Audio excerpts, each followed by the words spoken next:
bom que você voltou. Num clique de mouse para me responder, não foi? Então vamos embora. Qual foi a pergunta? Quantos momentos, quantas tentativas obrigatórias da proposta conciliatória devem ocorrer no procedimento sumaríssimo? 1, 2, 3 ou 4? Não tem tentativas. Você tem que lembrar de uma coisa. Se no sumaríssimo a audiência é una, a audiência é única, o juiz, utilizando o seu poder de persuasão, abre a audiência e tenta conciliar as partes. Mas pode fazer em qualquer fase da audiência. Olha lá na tela, por favor. 852E. Aberta a sessão. O juiz esclarecerá as partes presentes sobre as vantagens da conciliação e usará os meios adequados de persuasão para a solução conciliatória. Quando? Em qualquer fase da audiência. Já que a audiência é única, o juiz sempre que perceber que existe a possibilidade das partes conciliarem, ele vai tentar conciliá-los. É isso. Basicamente é isso aí. Olha o F aqui, que é decoreba. Na ata, serão registrados, resumidamente, os atos essenciais, as afirmações fundamentais das partes e as informações úteis à solução da causa, trazidas pela prova testemunhal. Isso quer dizer o quê? Uma ata resumida, com o que ocorre na instrução, aí é bem tranquilo. Agora, cuidado aqui. Audiência una, audiência única. Todos os incidentes, todas as exceções que tumultuem, né, que tenham que ser resolvidas de imediato, o juiz resolve de plano. O que não for incidente, ele deixa para sentença. Então, o juiz resolve de plano, de imediato, todos os incidentes, todas as exceções. O que não for prejudicial de plano, ele vai deixar para sentença. Olha aqui, ó. Vamos lá para o artigo 852G. Serão decididas de plano, de imediato, todos os incidentes e exceções que possam interferir no prosseguimento da audiência e do processo. As demais questões serão decididas na sentença. Então, de plano, incidentes e exceções. Todas as demais questões ficam para sentença. Não confunde isso, tá? Bom, em relação às provas, pessoal, cuidado aqui. Todas as provas no sumaríssimo são produzidas na audiência de instrução e julgamento. Audiência una, audiência única, então já sei que vai ter a instrução. É assim que funciona. Como é que fica na seara documental? Funciona assim. O juiz abre a audiência e pergunta se tem a conciliação. Não tem conciliação, a outra parte vai passar a defesa. Passou a defesa, ela vem cheia de documentos. O que o juiz faz? Dá essa defesa para o reclamante, para outra parte. Toma que o filho é teu. Para quê? Para que o reclamante, querendo, se manifeste nesse momento sobre todos os documentos. Mas, professor, foi um catatal assim de documentos. São muitos documentos, não tem como eu me manifestar sobre tudo na audiência. Aí você faz o quê? Pede para o juiz um prazo. O que ele pode responder? Não tem prazo, doutor. É procedimento sumaríssimo. É sumaríssimo. Se o juiz falar que não tem prazo, você pode ficar olhando os documentos com muita tranquilidade, muita calma. Se ele ficar irritadinho, porque a pauta está grande, você fala, calma, excelência. É procedimento sumaríssimo. Tudo vai acontecer hoje. A conciliação, a instrução e o julgamento. Vossa Excelência proferir uma sentença ainda hoje. Isso pode ser que deixe o juiz um pouco mais irritado. Mas pode ser que caia a ficha dele e fale, é verdade. Se eu não der prazo para ele, eu também tenho que proferir a sentença agora e não vai ter tempo. Neste caso, se o juiz quiser, é a critério do juiz, ele poderá dar um prazo para a parte. Recapitulando, sobre o documento apresentado por uma das partes, no sumaríssimo, essa é a regra, a outra parte se manifesta de imediato, não tem prazo. Eu só vou pensar em prazo se tiver um excesso de laudas, você requer, e a critério do juiz, ele poderá dar prazo para a parte se manifestar. Fora isso, não. Apresentou o documento, vai de plano, de imediato se manifestar. Fechado? E na seara da prova testemunhal, como é que funciona? No procedimento sumaríssimo, quantas testemunhas eu posso levar? Posso levar 2 testemunhas para cada parte. Quer lembrar logo tudo? Vamos lá. No procedimento ordinário, no procedimento regra, quantas testemunhas? Até 3 testemunhas para cada parte. No sumaríssimo, até 2 testemunhas para cada parte. No inquérito, até 6 testemunhas para cada parte. Vamos lá, vamos bem devagar. Vamos lá para o procedimento ordinário primeiro. Procedimento regra. Quantas testemunhas? Até 3 testemunhas para cada parte. Beleza. Tem rol de testemunhas no processo de trabalho, logo no todo? Não. No processo de trabalho não tem rol de testemunhas, como tem no processo civil. Eu levo as testemunhas para audiência, independentemente de intimação ou de notificação. Excelência, minha testemunha não veio. Não veio? Não. Você está em qual procedimento? No ordinário. O juiz acredita em você. Acredita e fala, tem o endereço da testemunha? E tenho. E manda intimar a testemunha. Agora sim, a testemunha vai ser intimada. Excelência, minha testemunha intimada não veio. Não veio? Não, não veio. Você intimou, ela não veio, excelência. Se ela foi intimada e não compareceu, agora ela comparece, porque ela vem mediante condução coercitiva. É diferente. No procedimento sumaríssimo, quantas testemunhas? Até 2 testemunhas para cada parte. Tem rol de testemunhas? Não, não há rol de testemunhas no processo de trabalho. As testemunhas comparecem independentemente de intimação. É assim que funciona. Excelência, minha testemunha não veio. Não veio? Não. Estamos em qual procedimento? Rito sumaríssimo. Prova o convite. Como assim? Prova que convidou a testemunha. Prova como? Não sei. Não sei. Um telegrama, um e-mail, um WhatsApp, o que for. Prova que você convidou a testemunha. Uma prova testemunhal. Como seria uma prova testemunhal? Quem você chamou? João e Maria. Quem está aí fora? Maria. Chama ela.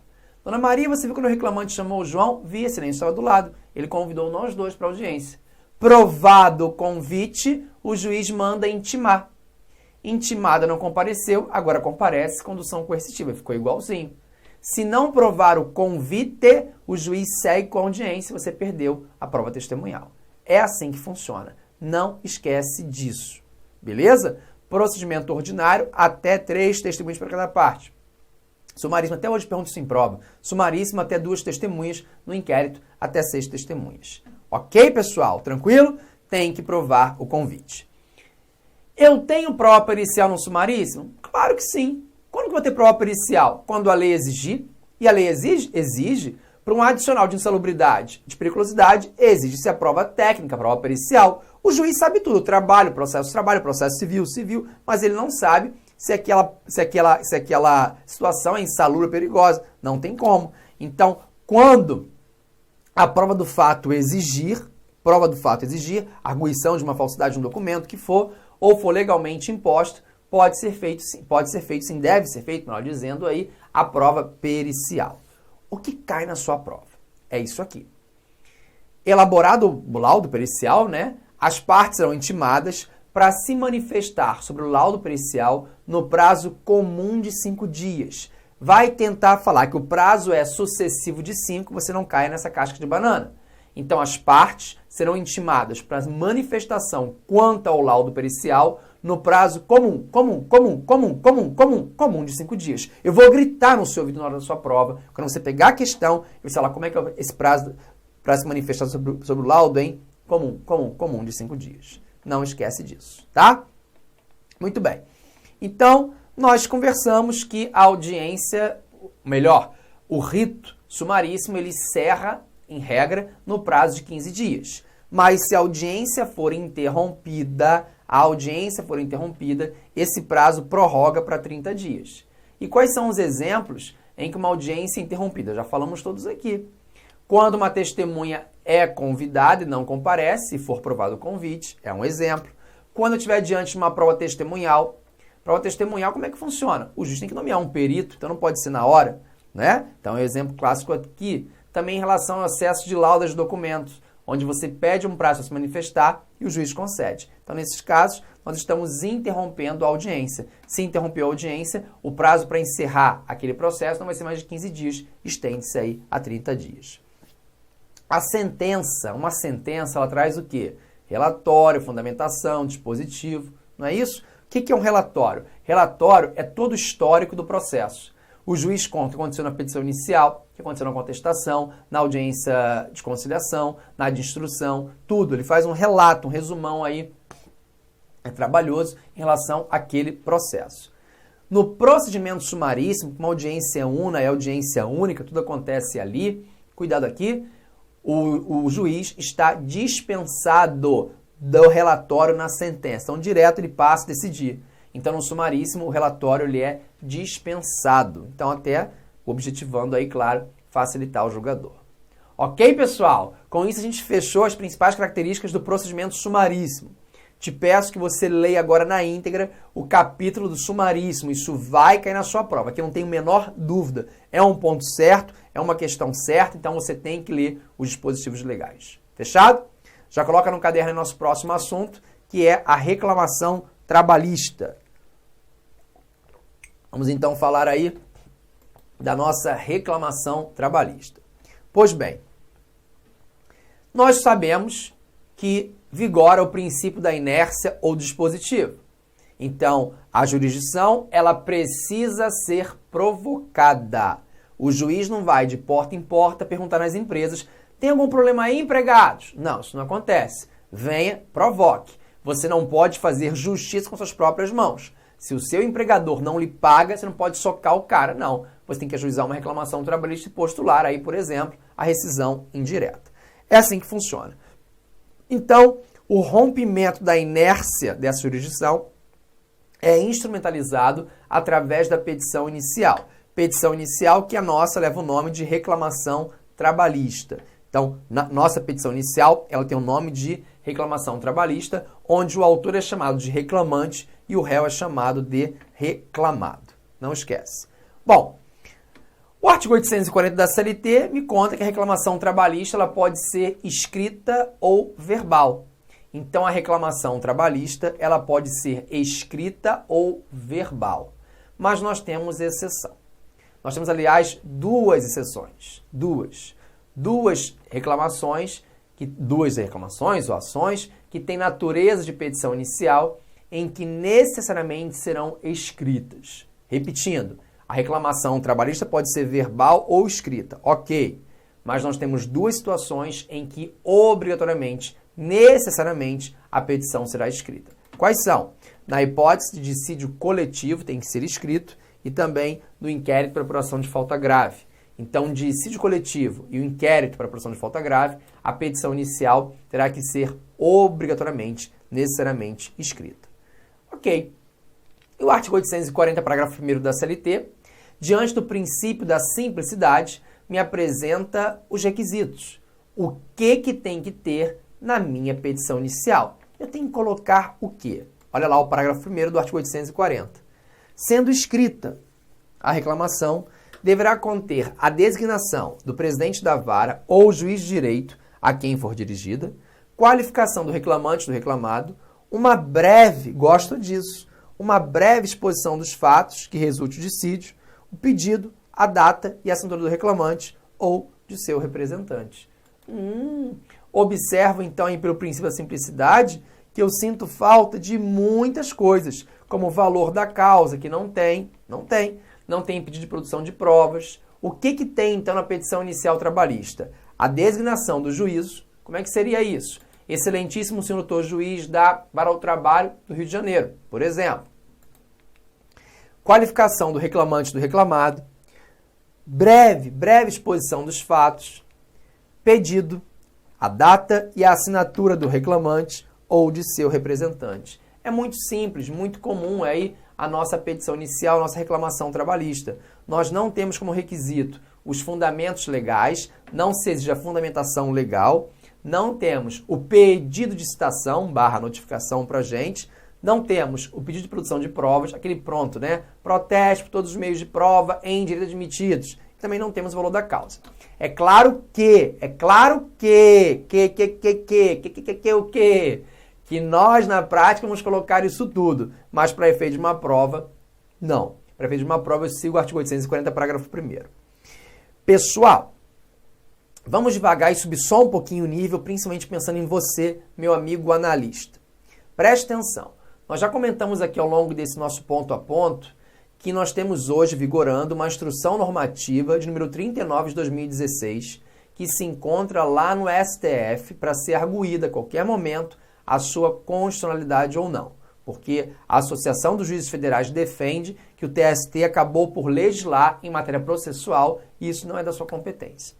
Bom, o artigo 3º da Instrução Normativa número 39, ele fala o que deve se aplicar ao processo de trabalho em relação ao novo CPC.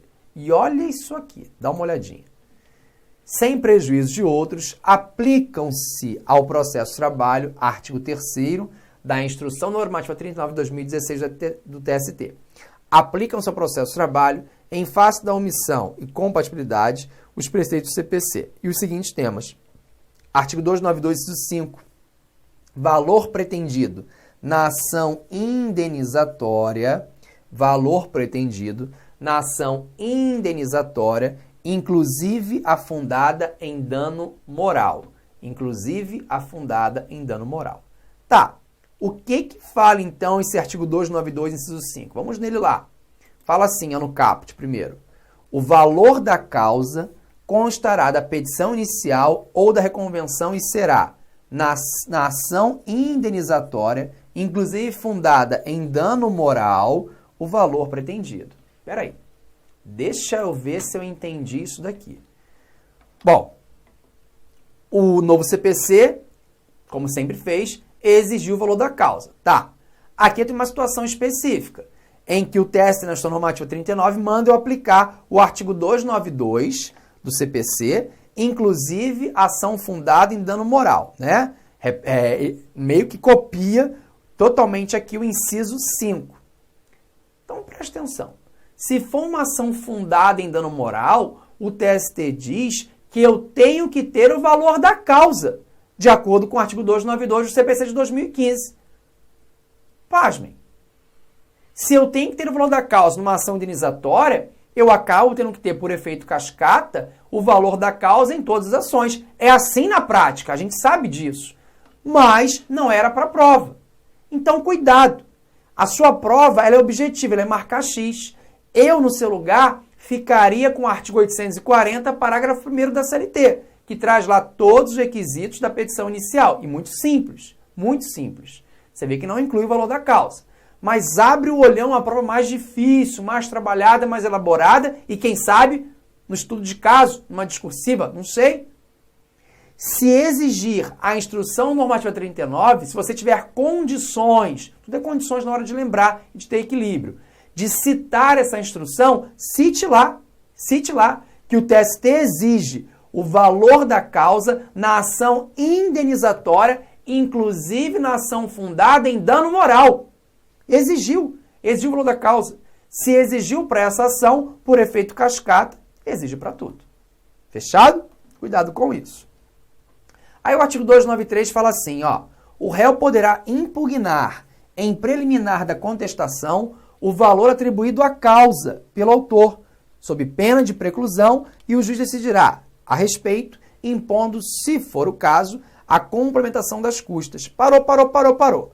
Diz o novo CPC, o réu poderá impugnar em preliminar de contestação o valor da causa dado pelo autor. Em preliminar de contestação.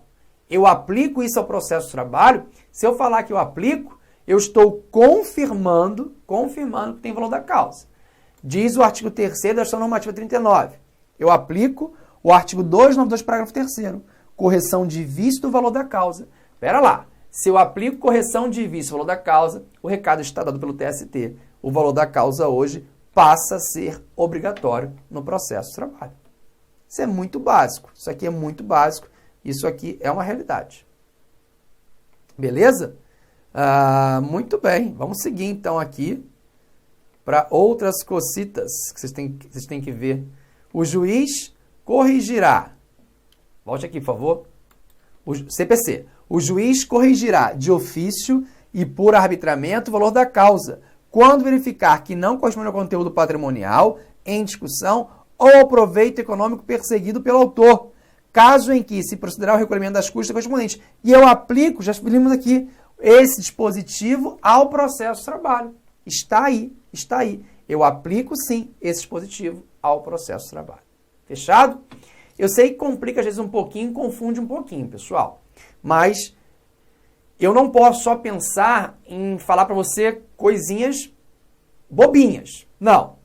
A gente sabe o nível da nossa prova. O nível da nossa prova é tranquilo. Mas às vezes eles querem subir um pouco o nível. Qual é a minha opinião? A minha opinião, que o examinador não vai explorar a instrução normativa 39. Não vai. Eu só falo dela, eu só preparo você com ela, porque hoje não existe só a prova objetiva para os analistas. Existe também a prova discursiva e o estudo de caso. Como esse curso é ponto a ponto, vai ter estudo de caso, você já está aí já antenado com o que pode aparecer, que você pode escrever. A ideia é essa. Então, hoje fica muito claro para mim o seguinte: o artigo 840, parágrafo 1º, foi revogado? Não, não foi. Os requisitos, os elementos da nossa reclamação trabalhista são aqueles lá, que não incluem o valor da causa. Mas a Instrução Normativa 39 manda eu aplicar dispositivos do CPC. E um desses dispositivos fala que tem que ter o valor da causa na ação indenizatória, inclusive na ação fundada em dano moral. Então, dá o recado que para ação com dano moral tem que ter o valor da causa. Logo, eu vou deduzir que para as demais ações também. Tudo bem? Isso é o básico. Isso é o básico. Bom, então, qual é a solução que a gente chega, já que a gente tem uma divergência? Aplicando o novo CPC e organizando a regra. Olha aqui, vamos nos encontrar. Se nós tivermos uma reclamação trabalhista com valor da causa, foi dado o valor da causa, beleza. O reclamado pode impugnar em preliminar de contestação o valor da causa. Isso, pode. E o juiz pode alterar o valor da causa a qualquer momento. Beleza, nos encontramos. Antes do novo CPC, como é que funcionava? Antes do novo CPC. Aí você vem para mim. Antes do novo CPC, podia a qualquer momento modificar isso? Aí você volta comigo no dispositivo. É assim que você aprende a fazer prova. Vamos lá, ó. O réu poderá impugnar em preliminar de contestação o valor atribuído à causa pelo autor, sob pena de preclusão, e o juiz decidirá a respeito, impondo, se for o caso, a complementação de custas. Ok. Antes do novo CPC, o papo não era esse, tá? Então, aí eu impacto mais uma prova de processo civil. Só comento aqui porque vale a pena. Agora, se a reclamação trabalhista, é a regra nossa para a prova, né?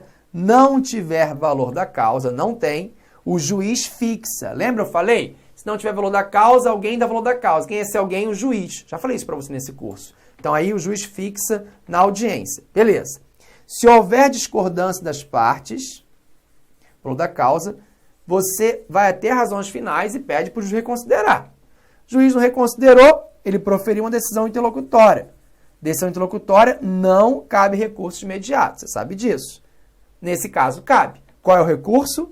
Pedido de revisão em 48 horas. Julgado por quem? Pelo presidente do TRT. Então, vamos lá.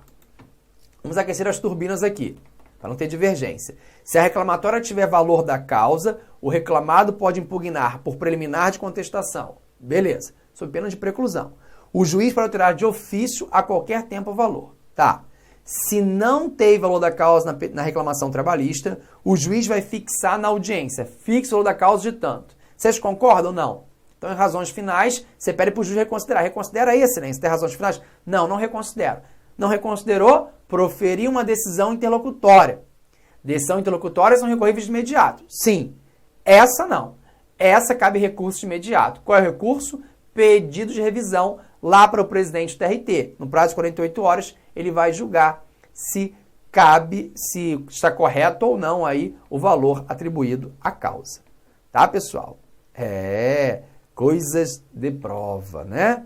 Artigo 2º, vamos juntos aqui, da Lei 5.584/70, que diz: nos dissídios individuais, proposta a conciliação e não havendo acordo, o presidente da vara ou juiz, antes de passar a instrução da causa, fixará o valor para a determinada alçada é ótimo, o valor a determinado da determinação da alçada, se este for determinado no pedido.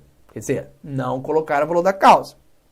Em audiência, ao aduzir razões finais, poderá qualquer das partes impugnar o valor fixado e, se o juiz mantiver, pedir revisão da decisão no prazo de 48 horas. É pedir revisão.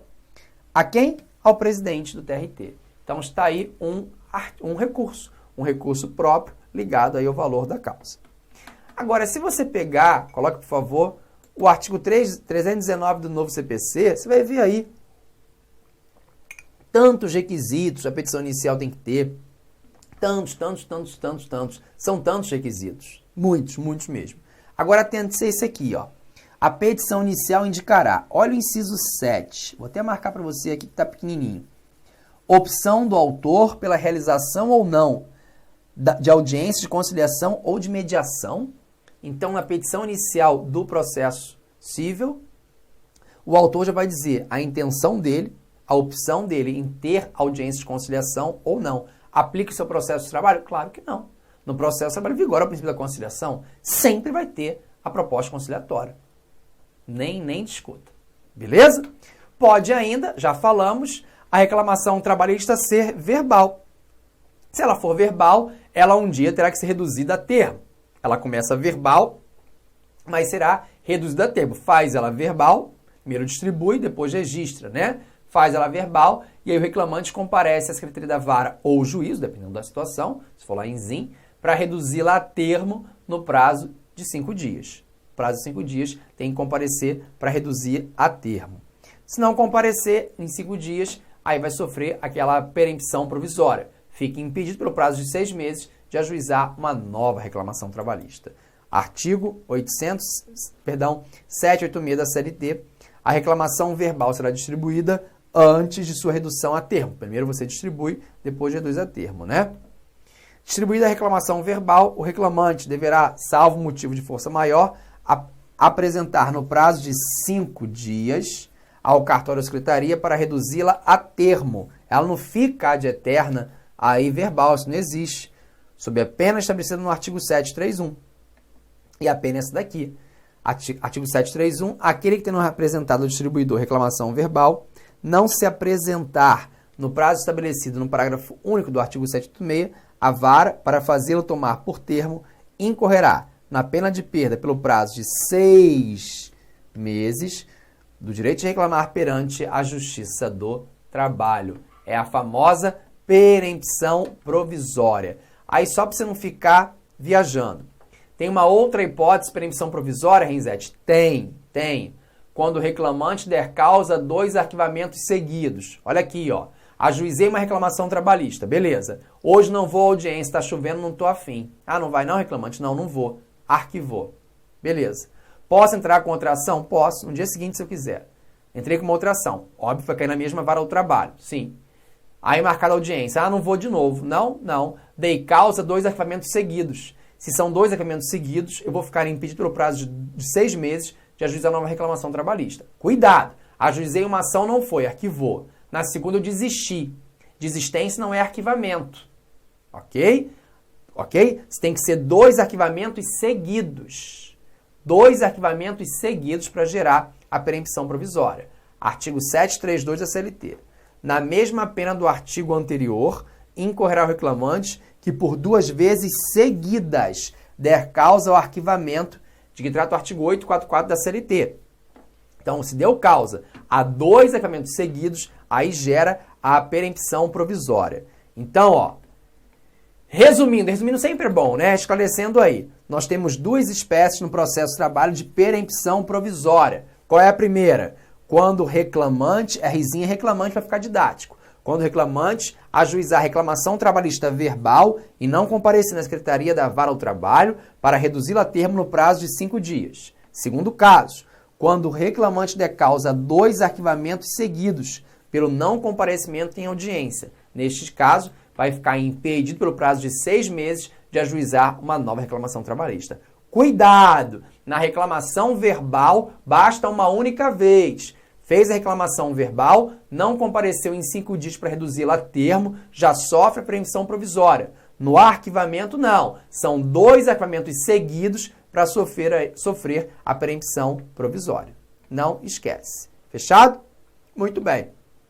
E lembrando que a notificação aqui, embora não tenha esse pedido, e eu não tenho mesmo, né? Ah, eu quero que notifique sítio real. Não tem isso, porque é automático.